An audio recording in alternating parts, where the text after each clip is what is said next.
咸丰皇帝是清朝最差的皇帝吗？咸丰皇帝，他的名字叫做爱新觉罗奕主，生于公元1831年，是清朝入关定都北京之后的第7位皇帝，也是清朝乃至中国历史上最后一位有实际统治权的皇帝。奕主是道光帝的第4子，在公元1846年被秘密立为储君。应该说咸丰这个皇帝来的实在是幸运。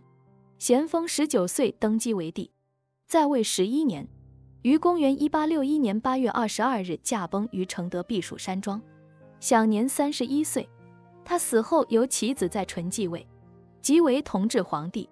实际上咸丰即位之后，接手的是一个烂摊子，毕竟清朝第一个不平等条约就是他的父亲道光签署的。由于道光过度宠幸宰相穆彰阿权倾一时，门生故吏遍布超野，可以说穆党成为了和珅第2，是当时朝廷最有权力的政治派系。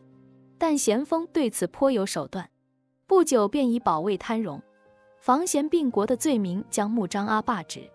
咸丰就此掌握了朝局，很有当年嘉庆铲除和珅的情景。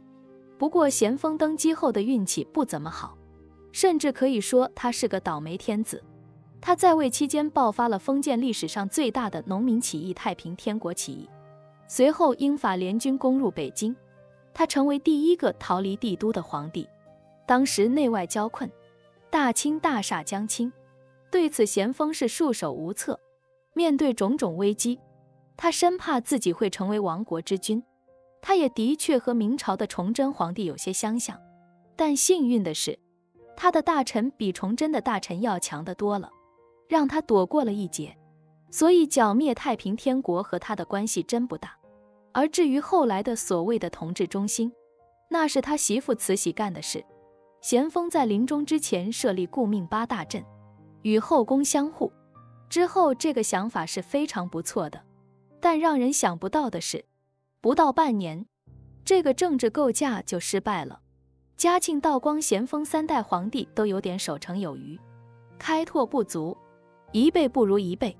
面对当时清朝的困境，他们毫无办法，只不过是咸丰更加倒霉一点。在他当皇帝的时候，危机总爆发了。面对如此内外交困，3000年未有之变局，即使是康熙复生也未必做得好。换作平庸的咸丰，实在是有些为难他了，没有这个能力，再努力都是白搭。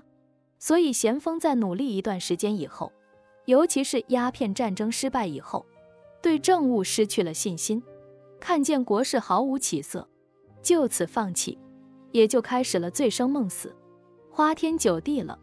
咸丰的意志丧失是最大的悲哀和不幸。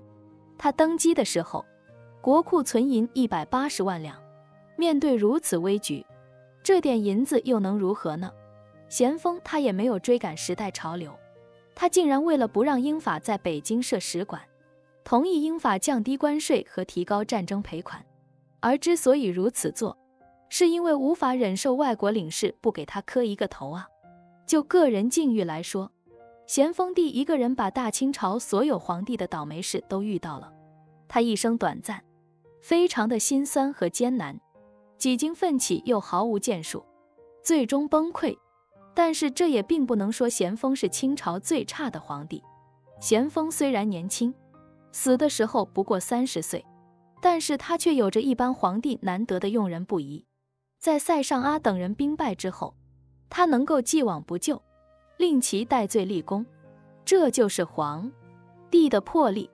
他能够任用曾国藩等一系列汉臣，更能体现出他前所未有的眼光。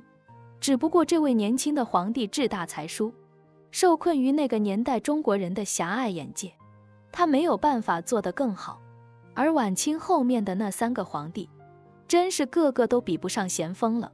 亲儿子同治嫖娼嫖出个梅毒，同治过继来的儿子光绪当了一辈子傀儡，侄孙溥仪又是当傀儡又是当汉奸。有这3个皇帝垫背，咸丰怎么可能是最差的呢？欢迎关注我的频道，这样就不会错过更多精彩内容。